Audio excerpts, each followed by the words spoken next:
I'm seeing visions of greatness, I'm working digits with agents. I'm indigenous and favored, I work as block with my natives. Turn the spot to cicadas, cause we could turn up the betas. Sack and season these raiders, leave them deceased and Alright, welcome. My name is Chris. I am here on behalf of the Revolutionary Black Panther Party, Louisville chapter. I serve as the Board of Public Relations there. And I am here to host Mindful Monday. And I am so excited to discuss the topics that we have aligned for us today. And today we have Kristen Williams here from Play Cousins Collective, and then we have Miss Michelle Murrell. And so I'm going to give each of these ladies a little bit of time to introduce themselves, tell them their names and a little bit about themselves and what we're going to talk about today. So I'll start with Miss Michelle. All right. Hello, my name is Michelle Murrell, and I am Soul Sisters manager. We are a women's healing group with Play Cousins Collective. I am also a kindergarten teacher at McFerrin Elementary. And I am happy and filled with joy to be a part of this panel today. We're glad to have you. Kristen. My name is Kristen Williams, and I'm the Executive Director for Play Cousins Collective. And Play Cousins Collective is an African-American family collective that is building a village around our children. Awesome. Well, on behalf of the Black Panther Party, I want to say thank you, ladies, for taking the time out today to be here with us on this Monday.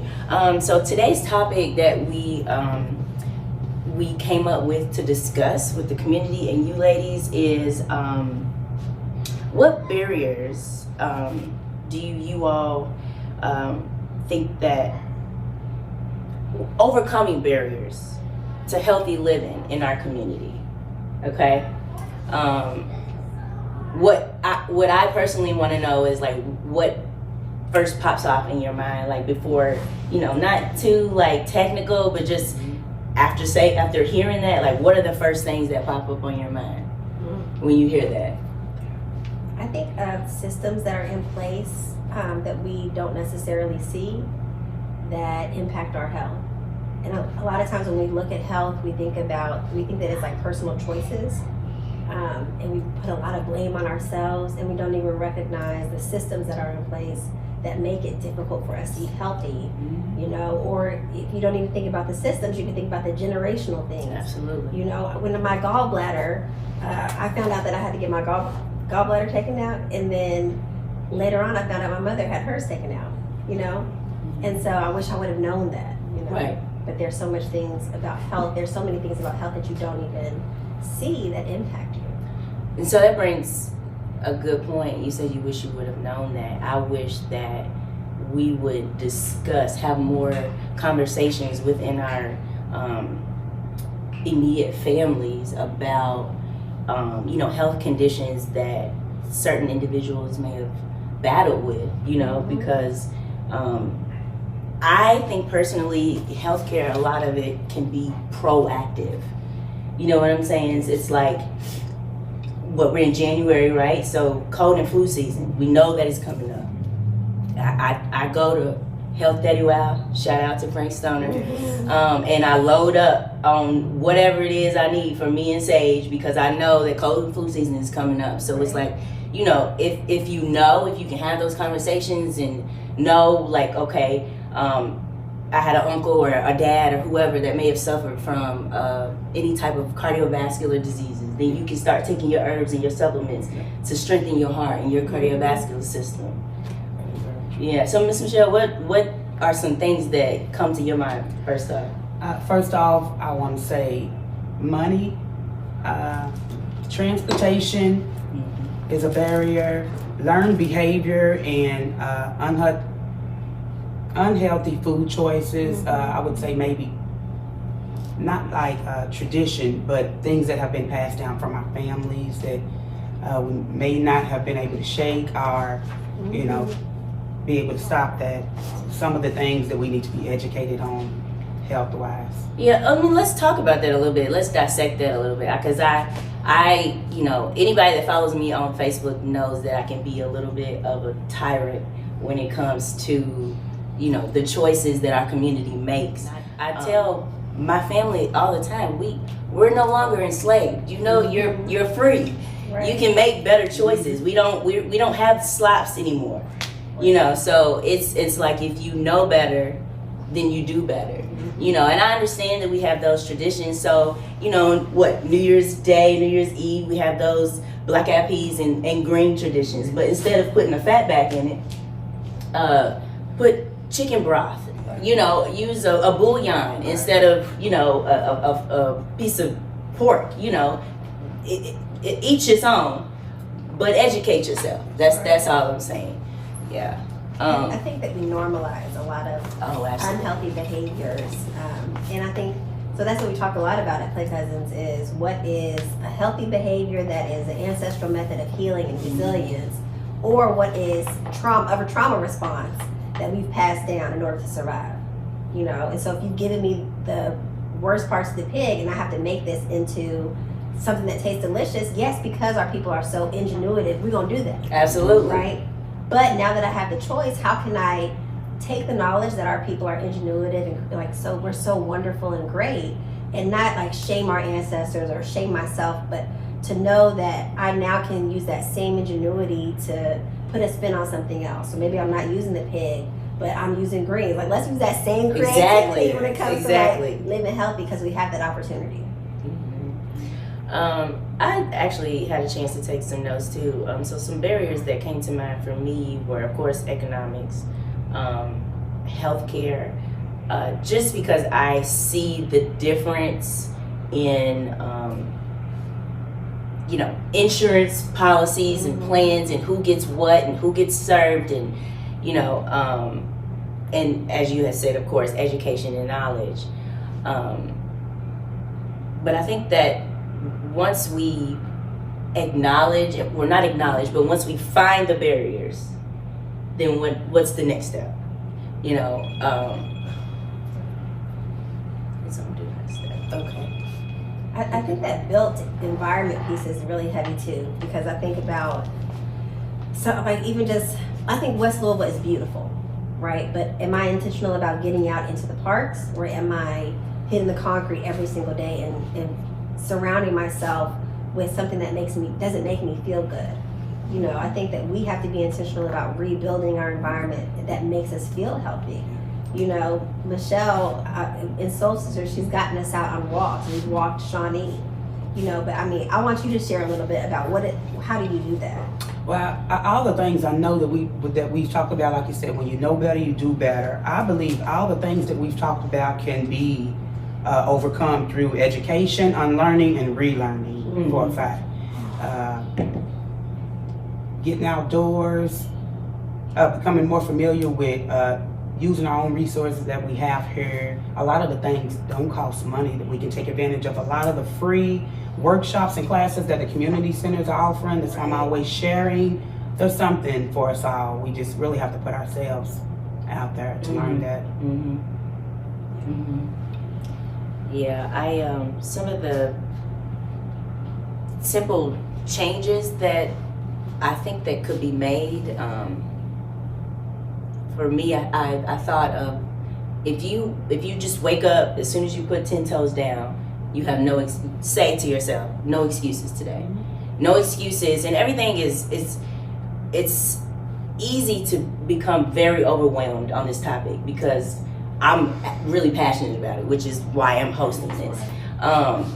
Because you can easily kind of sometimes get overwhelmed with, okay, well, if you think about, okay, I can't grow my own stuff, I don't know how to do that, I don't have the land. If you think about the big picture, you know, it could be overwhelming sometimes. But if you just come to the decision that I'm gonna live a better life for myself. And I've even been in this situation where once you start making small changes in your life, certain family members they'll start asking you questions like, hey, what was that turmeric drink you was drinking? And you know, what kind of herb did you say was good for if I had phlegm? And you know, so then I've noticed that a lot of times, you know, it's more effective in silence sometimes. Yeah. You know, because showing is a lot better than telling. You know, because you got so many people in so many people's ears now that it's often hard to, you know, believe and understand. And so I'm saying, with no excuses, like, even if you do have government assistance, use the food stamps for better choices. Absolutely. You know, use them for, you know, less sugar and, you know, less red food diet, you know. Choices. Yeah. So what are some changes that you think that could be made in our community by us? I mean, community-wide, I think first starting with the personal, Mhm. I think that meditation has a huge impact, just changing the way that we think. Affirmations are really important. I think that it's really difficult to move into a healthier lifestyle if you're depressed, right?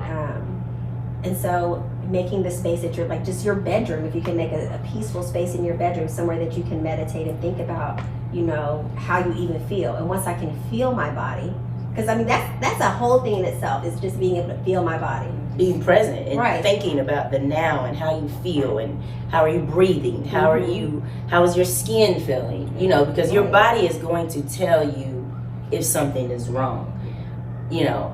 But you're going to your point, Sensei says all the time, happy people don't get sick, you know, and that's something that we'll hit that at the end of the discussion. I'll tell you why it resonates. But Miss Michelle, tell me about some changes.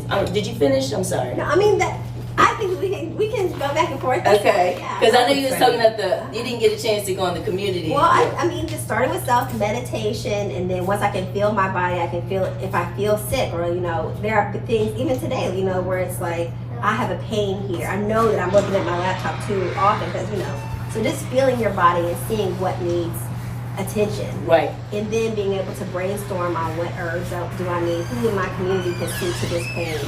You know, I think just being able, that's where it goes to that community wide, is being able to take account of all these wonderful healers that we have in our community and putting them to use. You know, they want to see us, but am I using community, or am I living this life the way capitalism has it set up, where it's like I go to work, I come home, I go to sleep, you know, maybe I tune into a channel and I watch that and that's got my brain, you know, versus I need relationship with other people. I need my hands in the dirt to be growing food. You know, I need to be able to taste my food and be having communal experiences.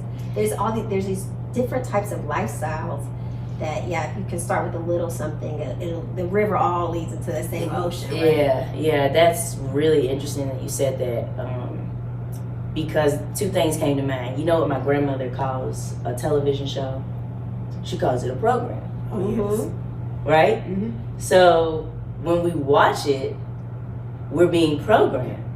And it's gotten to the point where I only watch like live real television if I'm over my parents with my grandmother. And it's gotten to the point where every commercial is a prescription drug. The ads, yes. So it's just like, even if one isn't necessarily experiencing all of the pain or the symptoms for that specific drug, if you consistently watch this every day, Oh yeah. and you're like, oh well, you know, my right shoulder was twitching last Monday. I need to ask my doctor what's the doctor gonna do? Give you that. Right. You know what I'm saying? Yeah. So it made me think of that. Yes. That is very true. I feel like change has to start with self. So when I started changing and doing things, I thought, well, let me make some changes with myself so I can be the change. So when people see me, I'm not just telling them and giving them advice. I'm actually living it, and I'm reliving it by showing them some of the small changes that I made with my eating habits. I learned a lot of things from a lot of people in the community. I took that advice. I did my own research. So not only was the change about things that I was eating and putting into my body, it was my head. I made a change to return to my natural state of natural hair. Absolutely. I made a change to stop listening to certain things that I heard that went into my ears. So when you make changes, little changes make the biggest difference, I believe. I do want to say one thing, because I don't ever want anything that we do to be over the heads of anyone. So a lot of what we're speaking about, and the topic is health and wellness, of course, but for anyone that doesn't know, or even if you're a teenager, you're adolescent, and you're watching this, health and wellness is your mind, your body, and your soul. It is all one thing, which is why Sensei saying happy people don't get sick, because if you are genuinely happy, which means you're aligned, and if you're aligned, then your mind is aligned, your emotional state is aligned, and your physical is aligned. So your immune system is together. You're not sitting depressed and where cancer can fester, and and if you're aligned and you're healthy, your body rejects poisonous food. I've really noticed that in my journey. Every now and then you'll like, oh, let me just try this, and you're completely repulsed by it. And yes, you have to listen to your body to know that. I used to love cheese. I used to love it. Now I was in a restaurant. I won't say it was like not fast food, but you make it to order, and the pile of queso, I found myself like zoned in, like repulsed by the amount of queso that was growing on it, and I'm like, I've come a long way. Yeah. You know what I'm saying? Like, I've come a long way. Now, granted, journals, I love journaling, and I found one of my journals from high school, and in it then I was speaking about I need to eat more vegetables. I need to eat more broccoli, and I'm like, that's crazy, because I've always been health conscious on trying to get my vegetables and your supplements and all of that in. But I think that is because of my grandfather. My grandfather was 80 years old, walking 18 courses down in Shawnee, and he was the first person in my immediate family that I saw chop up raw vegetables for a snack. You know what I'm saying? So it's great. I'm so grateful that I had that to experience, and to see that from a young age, to know that, dang, I don't always gotta go get this or bag of chips. Exactly. But that made me think about something.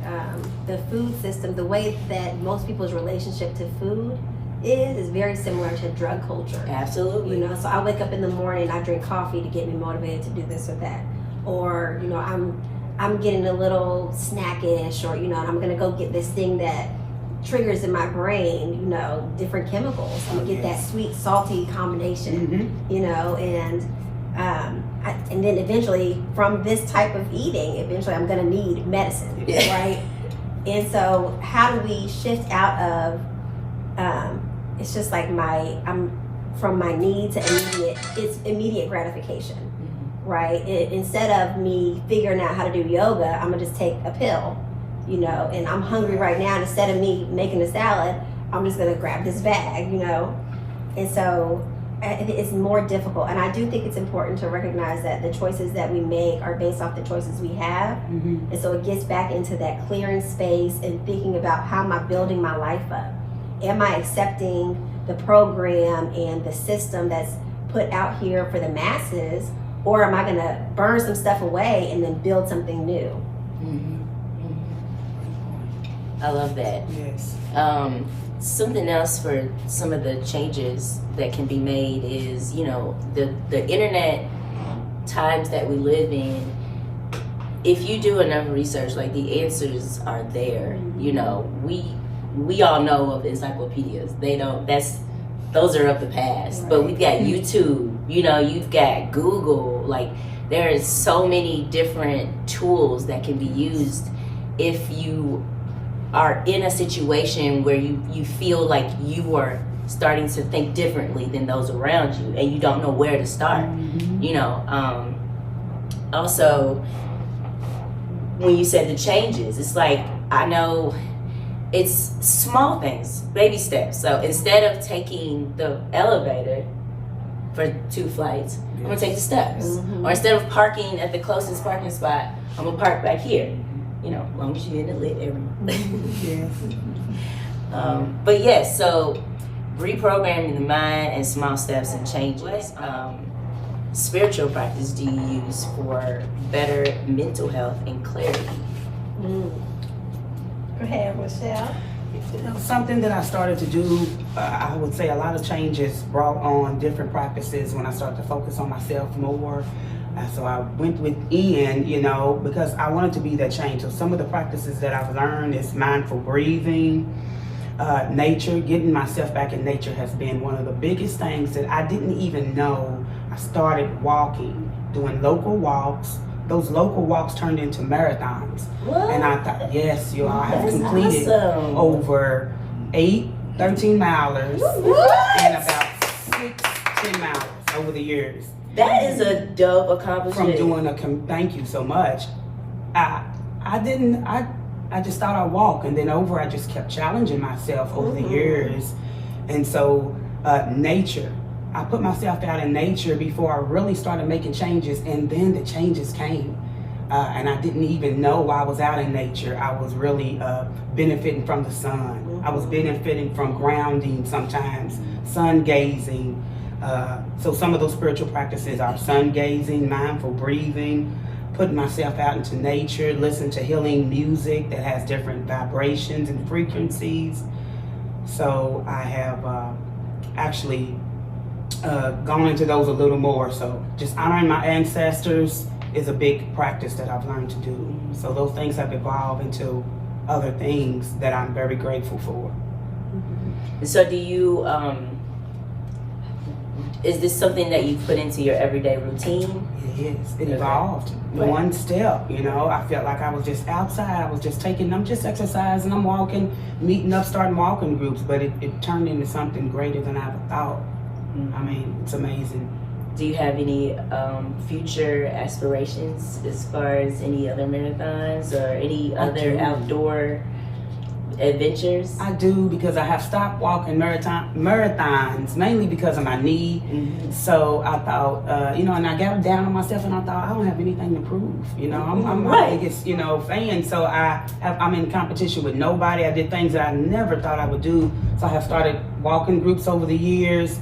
And actually, I want to turn that into a community, you know, walking group, and just letting everybody know to take advantage of nature. It's free. It's here for us all. Imagine the impact too of us walking our community. Yes. Like, especially if it be like a men's group to be walking the streets. Yes. Or seniors? Yes. You know, but the whole entire family. Yes. Because that's, you know, we would say that a lot about my grandmother. My grandmother she'll be 94 March 10th. So, you know, me and my mom joke a lot. We like, you know, if she would just walk a few years ago, not now, but if she pre-COVID, if she would just walk to the end of the driveway and back, you know, but I think that if she had 3 or 4 of her girlfriends ringle the doorbell, like, come on, let's walk, and they, you know, chit-chat about what they chit-chat about, then she wouldn't even notice that she's down at the corner and back already. So I think I am behind you with that, okay? And we're gonna keep an eye out for that. And what's the group called on Facebook we can join? So I have a walking group. It's called Soulful Healing Steps. Soulful Healing Steps. Okay, y'all go check that out on Facebook. Absolutely. Send it to a friend. All right. My spiritual practices, I am not where I want to be when it comes to, like, I want to wake up, and I was doing so good, but I'm still nursing my 2-year-old, and so I would wake up at 4 o'clock in the morning, and I would have a good 30 minutes of my own time, like, candle lit.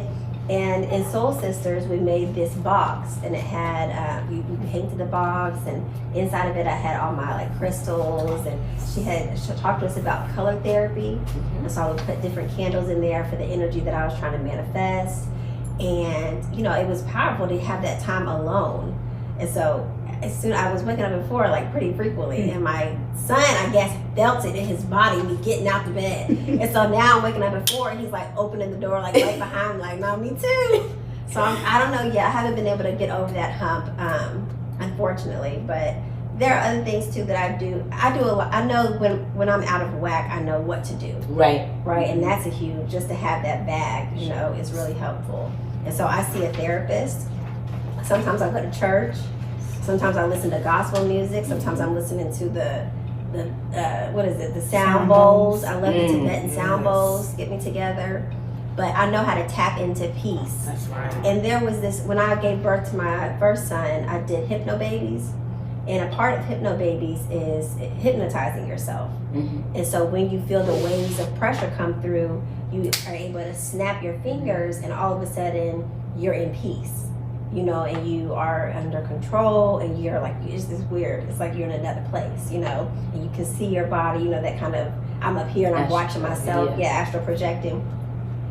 And so I was able to do that during that birth, and that's something I've been able to carry with me. Is like, okay, let me step out of myself and watch what's going on.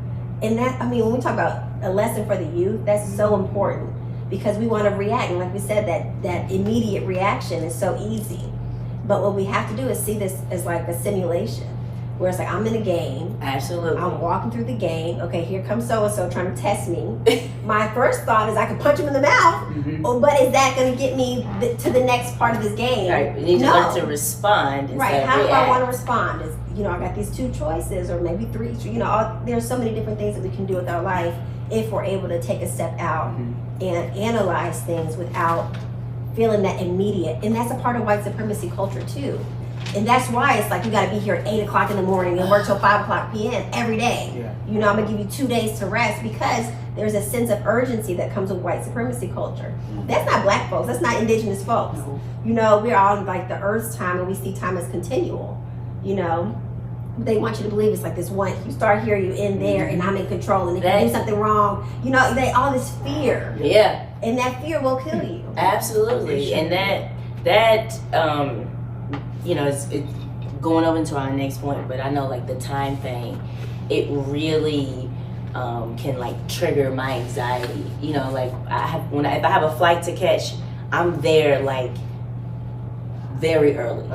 You know what I'm saying? Like, regardless if I'm traveling by myself or if I'm with my son. I'm the worst mom when I'm late. All the gentle parenting is like out the window. Yes.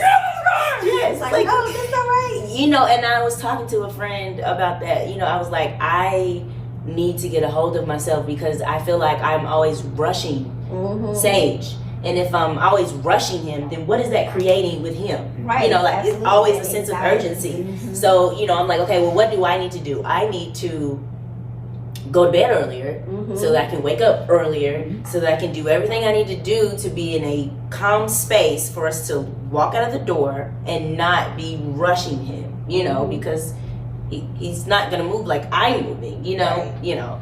And so that's a good point. Of course, yoga has like, it's it. Like, yoga is my church, you know.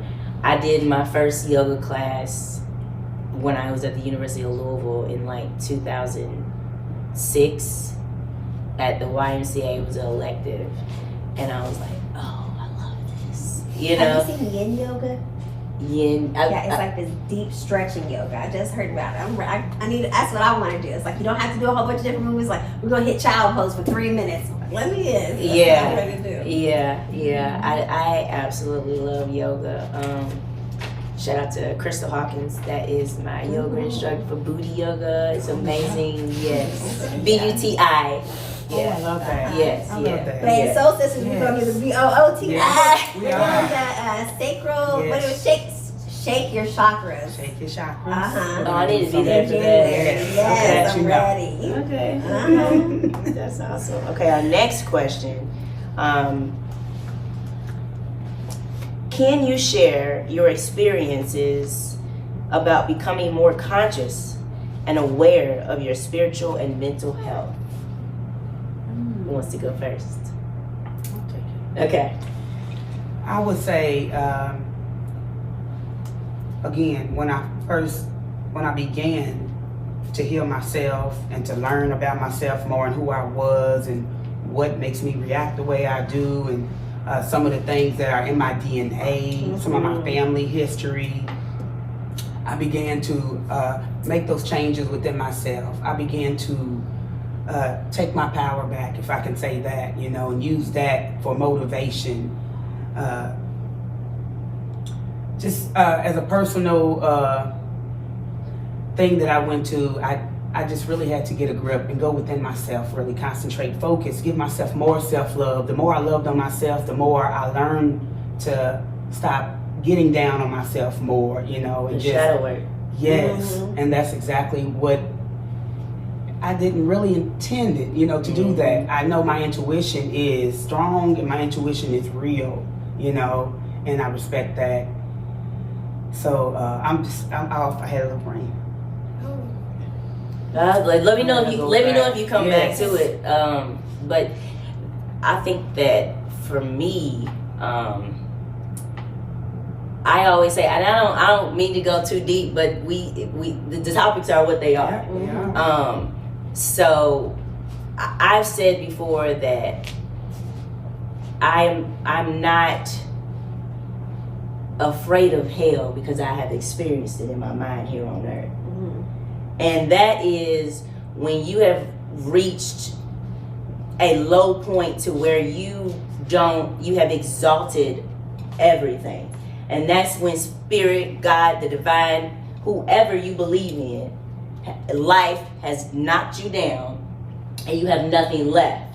Okay, so then are you going to deal with yourself and your shit? That's right. Or are you going to continue to grab that bag of chips, grab that hot mug, grab those drugs, grab that liquor, grab those men, those women, grab that porn, grab whatever it is to keep trying to medicate yourself instead of, it's a follower that I follow on YouTube, and she talks about the inner child and how it's like in the basement of her soul, and you're in like, and I'm envisioning it every time, like you're this little kid on the floor, you know, your knees in your chest, and you in this dark basement. That's something that I remember. You know, those are the things that I remember because I didn't have what I know, the tools and the knowledge that I have now. But if it wasn't for those times, then I wouldn't be where I am now, if that makes sense. It does. You know what I'm saying? So I really appreciate the experiences that I've had, because I feel like I pride myself on authenticity. Regardless, I used to work for Play Cousins, right? So me at Play Cousins and me here with the Panthers or me at a barbecue is going to always be the same Chris. You know what I'm saying? Like, I know how to act in certain environments, but you will always get the same me. You know what I'm saying? So I don't remember why I went to that point, but but we were talking about the experiences and how you've come to your healing. And I know it's, when people say healing, they think of it like it's linear. Healing is not linear. It's circular, you know, and it's consistent, because we're consistently being triggered and hit and that every time you walk out your house, you know. So you can be healed from yesterday's situation, walk out your door. Let me tell you something. Let me interrupt you real quick, because that's that whole piece of that time not being linear. And when I just recently realized, when I was growing up, I had this really strong fear of a sexual trauma happening to me, but I was never traumatized in that way. When I became an adult, I found out that somebody in my lineage was traumatized in that way. And so, I mean, trauma. Yeah, that blew my mind, you know. But there, like I said, that there's so much that's unseen that you have to really sit with yourself and unpack it, and also be in relationship with the people that are in your lineage. Yes. If you have that opportunity, right? You know, I thought that was so wild. DNA. And I know that one more thing, like when we discuss experiences in our healing journey, it would almost be if we didn't mention how you start to lose things in people in those, you know, moments, because when you're healing or you're elevating, everybody can't go with you. You know, it's almost like when you cut your hair off because you're going natural, and everybody, you know, let you get some growth. I started that. And then everybody's like, oh, you looking real good. You look real good. But I remember I had a short dress. You want to talk talk to me. Yes. But yeah, you have to go through that ugly phase. You have to do that work, that shadow work, and really be okay with that. You have to love yourself at the small locks, you know. And then what's beautiful about that is when you establish that foundation, that confidence. When you get to that other place, you still are in relationship with that small child. That's what keeps you humble. Yes. Yeah, and I recognize too, I'm able to do that astral projection piece because it's like I recognize where I'm at. So it's like, okay, you yelling at me right now, and that I'm not really good with that because of my wounds, right? So you sticking a knife right in my wound, but because I know that my wound is there, I don't have to have that initial reaction to reach out and grab you. Right. I can back up and say, okay, I'm triggered. Let's talk about it. Yes. You know? Right. Let's move on to question number 5. How can someone identify and assist someone who has mental health issues? I'll take that one because I thought that was such a really good question. And Dr. Joy DeVry talks about this. She talks about post-traumatic slave syndrome in her book. And a lot of those symptoms, I think, are factors. So if you're thinking about yourself as if you have a foreshortened future. So if you're thinking a lot about, I'm going to get sick or I'm going to die soon, you know, if you're having a lot of those negative feelings throughout your day, that's a red flag. If you cannot get through your day, you want to lay in the bed for extended amounts of time, you're dealing with depression, you're dealing with something that you need to go see somebody about. What's beautiful with Play Cousins Collective and just with Black Louisville in general is that there are so many therapists out there now. You can find somebody who looks like you. You can get free therapy at the Collective Care Center under Dr. Stephen Nifflin. Yes. And Play Cousins is going to start we're going to start holding space in our office so we can have childcare so that folks can go see a therapist. But it's very important that you reach out to somebody and resist the temptation to stay isolated, because that's the way that this system works, you know. They would rather you just, I'm gonna put you on a pill and you can't, get back on the treadmill, get back on your little rat race, you know. And you really need to figure out, you know, no, I need to be in relationship. Right. So I'll take a different perspective as someone who deals with debilitating anxiety and depression. I would say how to assist a loved one is a lot of times is no words are needed. Just be there. You know what I'm saying? A lot of like a hug or a cuddle, hold a hand, let's go take a walk. Just sometimes without mentioning the elephant in the room, but getting the mind off of what is, you know. And just know that every situation is different. You know, no matter what your experience is, you know, I have a cousin that every situation is different. And mental health issues don't all look like one thing, you know. Because people with mental health issues are very good at disguising that they have mental health issues. You know, it's not until I'm in my mid-30s that I can say this on camera and be confident in it. Because why in our community, you know, it's she's crazy, you know, like, you know, and you don't want to deal with that. Mr. Shelley, quickly, did you have anything you wanted to add to that? Absolutely. Sometimes not even saying a word. One of the best things I do is listen. I listen. Sometimes when people are able to talk, some of the signs hit themselves, you know. And just getting it out loud, hearing it, saying it out loud. Need somebody to listen. And I listen, and we hold spaces in Soul Sisters so that we can talk about a lot of topics that have to do with our mental wellness. And we have resources that we use and that we offer now. I think there's more help now for our African American Black community more than ever. I think we talk about it more. I think we need to make it okay, you know, to talk about it more and let people know, because you hear crazy.